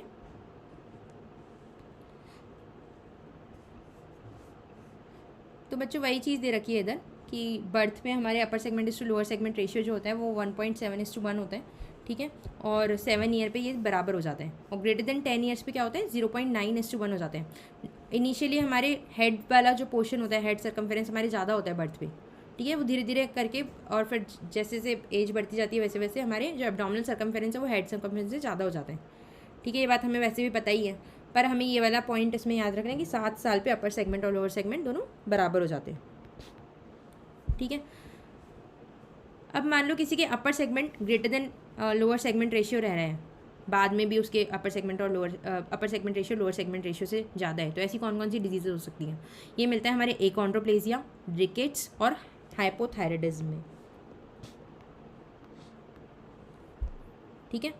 क्या बोला मैंने, रिकेट्स, हाइपोथायराइडिज्म और एकोंड्रोप्लेजिया में। कैसे याद करेंगे बच्चों से, ये आपको क्यूट सा ऐड दिख रहा है, ठीक है। इसमें देखो इसका जो हेड है वो इसकी पूरी बॉडी से बड़ा है, दिख रहा है ठीक है। तो देखो बच्चों, तो रैट RAT, ठीक है। R से रिकेट्स, A से एकोंड्रोप्लेजिया और T से थायराइड, हाइपोथायराइडिज्म। इन तीनों में हमारे जो अपर सेगमेंट है वो लोअर सेगमेंट से बड़ा होगा। बिगाड़ दिया मैंने, ठीक है। बस इतना से याद रखना है। क्या याद रखेंगे, जैसे ही हमारे क्वेश्चन आएगा upper segment greater than lower segment, वैसे ही हम इस रैट को याद कर लेंगे, ठीक है। जैसे ही हमारे ये क्वेश्चन आया वैसे ही हमारे दिमाग में कि क्यूट सा रैट आ जाना चाहिए, ठीक है। R से रिकेट्स, A से एकोंड्रोप्लेजिया और T से हाइपोथायराइडिज्म, ठीक है। अब गलत नहीं करके आना। उसके अलावा अगर हमारे ये क्वेश्चन आता है कि upper segment is to lower segment ratio अगर कम है, तो कहने का मतलब क्या है कि अब शॉर्ट ट्रंक है। शॉर्ट ट्रंक कौन कौन सी डिजीज़ में हो सकता है, तो ये हमारे मिल सकता है मार्फन डिजीज़ में हो सकता है, क्लाइनफिल्टर्स में हो सकता है, और किस में हो सकता है, होमोसिस्टिन्यूरिया में हो सकता है, ठीक है। इसको कैसे याद करेंगे, तो ये डायग्राम देखो बच्चों, दिख रहा है आपको ये डायग्राम। देखो सबसे पहले तो हम याद कर लेते हैं। देखो हमने कैंगरू मदर केयर पढ़ा था, कैंगरू मदर केयर पढ़ा था हमने, KMC, ठीक है। या तो हम सिर्फ उसे इस तरीके से याद कर लें, एक निमोनिक तो हो जाएगा, KMC करके याद कर लो। K से क्लाइनफिल्टर हो जाएगा, M से मार्फन हो जाएगा और C से सिस्टिन्यूरिया, ठीक है। KMC में हमारे क्या मिलता है, ट्रंक शॉर्ट मिलता है, ठीक है। मतलब अपर सेगमेंट जो अपर सेगमेंट है वो छोटा मिलता है। क्लियर है। डायरेक्ट आप ऐसे याद कर लो, KMC kangaroo mother care mnemonic हो गया इसका, K से क्या हो गया, क्लाइनफिल्टर, M से मार्फन और C से सिस्टीन, होमोसिस्टिन्यूरिया, ठीक है। या फिर आप इसको इस तरीके से भी याद कर सकते हो। देखो ये M है, M के भी 2 पैर हैं, K के भी 2 पैर हैं और H के भी 2 पैर हैं। पैर है मतलब इसमें लोअर सेगमेंट तो बड़ा है, लेकिन शॉर्ट जो अपर सेगमेंट है वो छोटा हो गया, ठीक है। तो इस तरीके से भी याद कर सकते हो, आपको जैसे याद करना है आप लोग कर लो, ठीक है। बस याद कर लो बच्चों, कैसे भी याद करो, बस याद कर लो। ये जो पूरी PDF है इसको पूरा रट डालो, कैसे भी याद करूँ, ठीक है। अब बच्चों ये भी एक इम्पॉर्टेंट एरिया है, हेड सर्कम्फेरेंस, ठीक है। इस पर भी क्वेश्चन आ सकते हैं, ठीक है।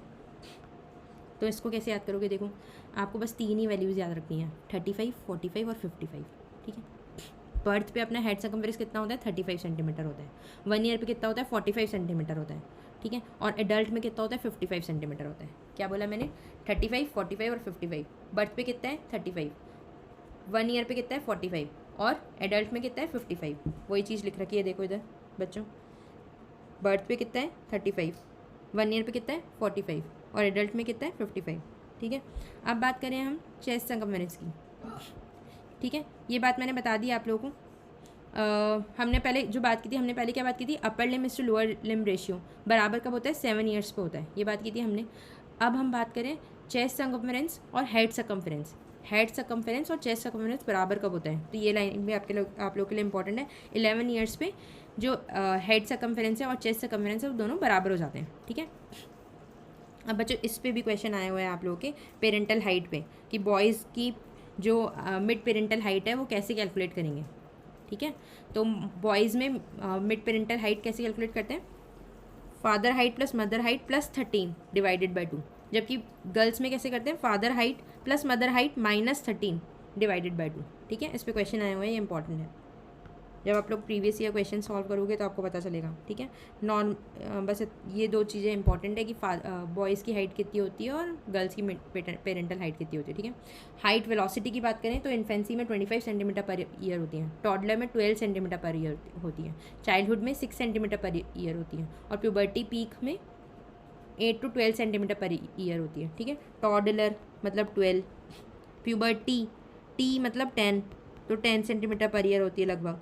इन्फेंसी में 25 सेंटीमीटर होती है, और चाइल्डहुड सी को हम 6 की तरह बना सकते हैं, ठीक है। ये देखो सी बनाया, इसको मैंने 6 बना दिया, तो चाइल्डहुड में 6 सेंटीमीटर हो गया, इन्फेंसी याद रखनी है बस 25 सेंटीमीटर हो गया। प्यूबर्टी टी मतलब प्यूबर्टी मतलब 10, ठीक है। टॉडलर मतलब 12, ठीक है।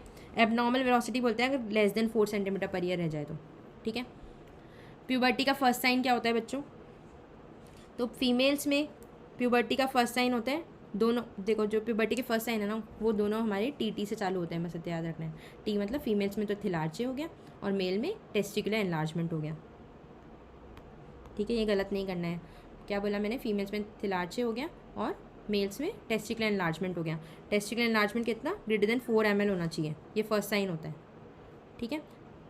और प्यूबर्टी का टाइम पीरियड कितना होता है, फीमेल्स में ज़्यादातर 8 से 13 साल में होता है, और मेल में 9 to 14 ईयर्स होता है, ठीक है। तो प्रिकॉशस प्यूबर्टी किसको बोलेंगे, फीमेल में लेस देन 8 ईयर को बोल देंगे, मेल में लेस देन 9 ईयर को बोल देंगे। डिलेड प्यूबर्टी फीमेल्स में ग्रेटर देन 13 ईयर को बोल देंगे, और मेल्स में ग्रेटर देन 14 ईयर्स को बोल देंगे, ठीक है। अब बात करें शॉर्ट स्टेचर की क्लासिफिकेशन की, ठीक है। अब इसमें देखो तीन चीज़ें हो सकती हैं, या तो आपके bone age less than chronological age हो, या bone age equal to chronological age हो, ठीक है, या फिर bone age greater than chronological age हो। तो bone age greater than chronological age तो अपने नॉर्मली भी होती है ना, वो तो नॉर्मल बात है। तो क्रोनोलॉजिकल एज अगर बोन एज से ज़्यादा है तो वो हमारे एबनॉर्मल है। तो वो कौन कौन सी डिजीज़ में मिलता है, एक तो कॉन्स्टिट्यूशनल ग्रोथ डिले में मिलता है, हाइपोथायराइडिज्म में मिलता है, ठीक है, ग्रोथ हार्मोन डेफिशिएंसी और माल न्यूट्रिशन में मिलता है। तो इसको कैसे याद करेंगे बच्चों, इसके लिए निमोनिक है। मोस्ट कॉमन इन जीटी, हमारे जो भी हम जीटी देते हैं मतलब ग्रैंड टेस्ट देते हैं, उसमें क्या पूछे जाते हैं, मोस्ट कॉमन चीज़ें पूछी जाती हैं, यही पूछा जाता है। तो ये निमोनिक है इसका, most common in GT. M से क्या हो जाएगा, माल न्यूट्रिशन, ठीक है। सी से हो जाएगा कॉन्स्टिट्यूशनल ग्रोथ डिले, ठीक है। इन कुछ भी नहीं है, बस सपोर्टिव है। जी से क्या हो जाएगा, ग्रोथ हार्मोन डेफिशिएंसी, और टी से हो जाएगा थायराइड मतलब हाइपोथायराइडिज्म, ठीक है। अब गलत नहीं करना है। क्रोनोलॉजिकल एज किस में ज़्यादा मिलती है, मोस्ट कॉमन इन जीटी में। एम से क्या हो जाएगा, माल न्यूट्रिशन, ठीक है। सी से हो जाएगा कॉन्स्टिट्यूशनल ग्रोथ डिले, जी से हो जाएगा ग्रोथ हार्मोन डेफिशिएंसी, और टी से हो जाएगा हाइपोथायराइडिज्म, ठीक है। अब ये बराबर किस में मिलता है, bone age equal to chronological age मिलती है हमारे स्केलेटल डिस्प्लेजिया, टर्नर और फैमिलियल शॉर्ट स्टेचर में, ठीक है। फैमिलियल शॉर्ट स्टेचर में हमारी ये दोनों बराबर मिलती है, टर्नर में हमारे बराबर मिलती है, उसके अलावा स्केलेटल डिस्प्लेजिया में बराबर मिलती है, ठीक है।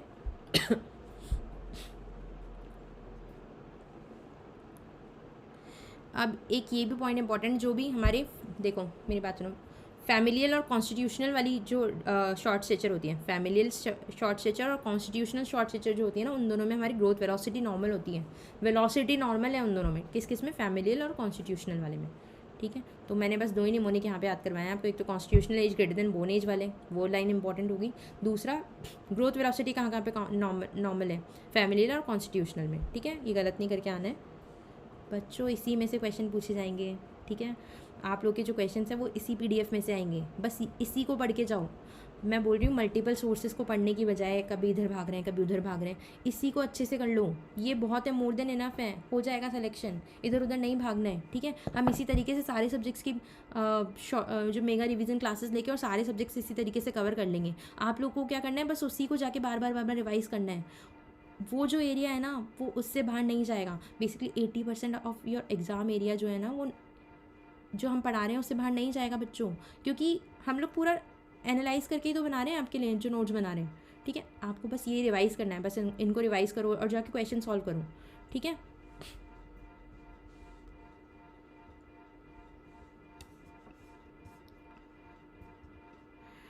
अब डिस्प्रपोर्शनेट की बात करें, कहने का मतलब है अगर किसी के शॉर्ट ट्रंक है, शॉर्ट ट्रंक के कॉजेज़ क्या हो सकते हैं, तो शॉर्ट ट्रंक के कॉजेज़ का निमोनिक याद कर लेते हैं। देखो, स्पाइन, ट्रंक मतलब अपन स्पाइन बोल सकते हैं। ठीक है, तो किसी के एस से या तो एसिडी है, ठीक है, पी से पॉट स्पाइन है, ठीक है, तो उसकी वजह से उसके शॉर्ट ट्रंक मिलेगा। ये 2 ही चीज़ें इंपॉर्टेंट है इसमें, पॉट स्पाइन में हमारे शॉर्ट ट्रंक मिलते हैं। ठीक है, उसके अलावा एसिडी में हमारी शॉर्ट ट्रंक मिलता है। एक अलग से याद कर लो, एलागिली में अलग ही ट्रंक जो होता है वो शॉर्ट हो जाता है। क्लियर है। अब बात करें हमारे डिस्प्रपोर्शनेट में शॉर्ट लिम्ब की बात करें, शॉर्ट लिम्ब कहाँ पे मिलेगा, तो हमने अभी रैट पढ़ा था। रैट में हमने देखा था अपर सेगमेंट रेशियो बड़ा होता है, लोअर सेगमेंट कम होता है, तो वही रैट इधर आ जाएगा। आर से क्या देखा था हमने, रिकेट्स, ए से एकॉन्ड्रोप्लेजिया और टी से थायराइड देखा था हमने, तो वो तीनों चीज़ें यहाँ पे आ जाएगी। ठीक है, वही वापस रैट में हमारे शॉर्ट लिम्ब मिलेंगे, उधर मिल ही रहते ना, लोअर सेगमेंट इसलिए तो छोटा था उधर, आपने देखा था उसका चेहरा बड़ा था रैट का। ठीक है, और प्रोपोर्शनेट शॉर्ट स्ट्रेचर हमारे मिलता है, मैंने एक तो CGD हो गया, फैमिलियल एसेस हो गया, और उसके अलावा वो जो हमने मोस्ट कॉमन एंड GT देखा था वो सब आ जाएगा इधर। टी नहीं आएगा बस इधर प्रोपोर्शनेट में, क्योंकि टी हमारे रैट में भी आ रहे हैं। क्लियर है, देखो वापस से सुनो बच्चों, हमने उधर देखा था मोस्ट कॉमन इन GT देखा था ना, याद है आपको, देखो दिखा देती हूँ मैं वापस।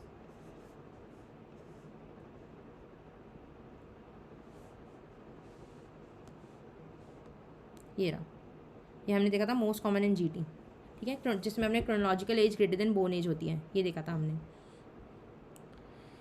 बट इधर अब हमारे जो प्रोपोर्शनेट शॉर्ट स्ट्रेचर वाली चीज़ें हैं, इसमें मोस्ट कॉमन इन G तो आ जाएगा, पर ये T नहीं आएगा, क्योंकि T में हमारे क्या मिलता है, शॉर्ट लिम्ब मिलती है। डिस्प्रोपोर्शनेट का एग्जाम्पल है ये T, क्योंकि T हमारे रैट में भी आता है, और रैट किसका एग्जाम्पल है, जो हमने देखा था अपर सेगमेंट बड़ा है लोअर सेगमेंट छोटा है।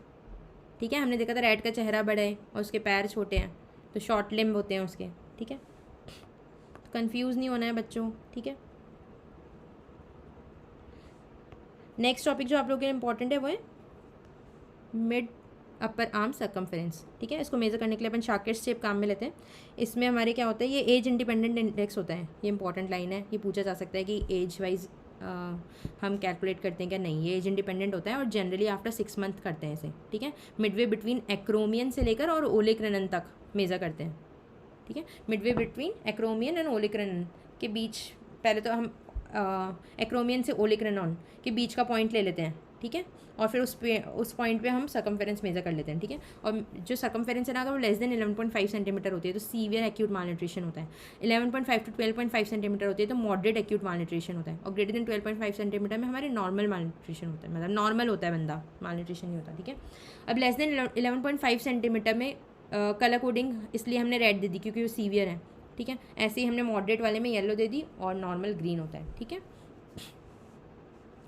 अब बच्चों इस पे भी हमारे बहुत बार क्वेश्चन पूछा हुआ है, माल न्यूट्रिशन बहुत इंपॉर्टेंट टॉपिक है आपके एग्जाम के लिए। ठीक है, तो माल न्यूट्रिशन में देखो क्वाशियरकर होता है और मैरिस्मस होता है। क्वाशियरकर में क्या हो रहा है, इसमें डेफिशिएंसी ऑफ प्रोटीन ही हो रही है केवल, जबकि मैरिस्मस में देखो नाम से पता चल रहा है, मैरिस्मस मतलब मरा हुआ बच्चा, तो मरा मरा बच्चा हो जाता है इसमें, मरा मरा बच्चा हो जाता है मतलब इसमें प्रोटीन की डेफिशिएंसी नहीं होगी, साथ में इसमें कैलोरी डेफिशिएंसी में भी हो जाती, कैलोरी भी डेफिशिएंट हो जाती है, तो इसमें प्रोटीन और कैलोरी दोनों डेफिशिएंट मिलेगा, ठीक है। अब इधर सिर्फ जबकि क्वेश्चन में हमने देखा सिर्फ प्रोटीन डेफिशिएंट हो रहा है, प्रोटीन डेफिशिएंट हो रहा है पर कैलोरी तो नॉर्मल है, ठीक है। तो इसमें सबक्यूटेनियस फैट मिलेगा बच्चे के, देखो इसके बच्चे के, ये वाला जो बच्चा है कितना मोटा है, ठीक है, क्योंकि इसके सबक्यूटेनियस फैट तो नॉर्मल है, ठीक है। इसके लिए इसीलिए इसमें प्रोमिनेंट बैली मिलेगी जैसे इसमें दिख रहा है, ठीक है। तो सबक्यूटेनियस फैट मिलेगा इसमें, जबकि इसमें मिलेगा क्या, इसमें नहीं मिलेगा, इसमें तो कैलोरी डेफिशिएंट है, ठीक है। तो ये वाला जो बच्चा होगा उसके इडीमा मिलेगा, दिख रहा है वो हमें। उसके अलावा इधर हमें और क्या क्या मिलेगी, 3 FF मिलते हैं इसमें। 3 FF कौन से, फ्लैकी पेंडेमेटोसिस मिलेगा, फ्लैग साइन मिलेगा और फैटी लिवर मिलेगा। और जो बच्चा होगा वो लेथार्जिक होगा और उसकी पुअर एपेटाइट होगी, ठीक है। क्लियर है, मैंने क्या क्या बताया, 3 F मिलते हैं हमने हमारे क्वेश्चन में, लेथार्जिक बेबी मिलता है, उसके अलावा पुअर एपेटाइट मिलेगी, ठीक है।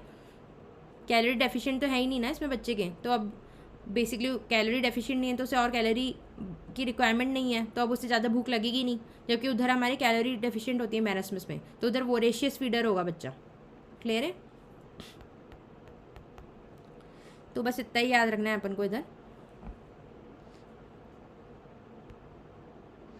3 F याद रखने हैं, उसके अलावा लेथार्जिक बेबी के बारे में याद रखना है, और एपेटाइट पुअर क्यों होगी, क्योंकि इधर कैलोरी डेफिशिएंट नहीं है, इधर सिर्फ प्रोटीन डेफिशिएंसी होती है क्वाशरकर में। मैरस्मस में मरा हुआ बच्चा मतलब कैलोरी प्लस प्रोटीन दोनों उसके डेफिशिएंट है, अब इसलिए वो वोरेशियस एपेटाइट होगी उसकी। क्वाशरकर में वो उसकी पुअर एपेटाइट होगी क्योंकि उसमें कैलोरी डेफिशिएंट नहीं है, सिर्फ प्रोटीन डेफिशिएंसी है, ठीक है। क्लियर है, और 3 F मिल रहे हैं कौन कौन से, फ्लैकी पेंडेमेटोसिस, फ्लैग साइन और फैटी लिवर, और उसके अलावा बेबी जो है वो लेथार्जिक है, ठीक है। तो यही सब चीज़ें हमने इधर डिस्कस की है।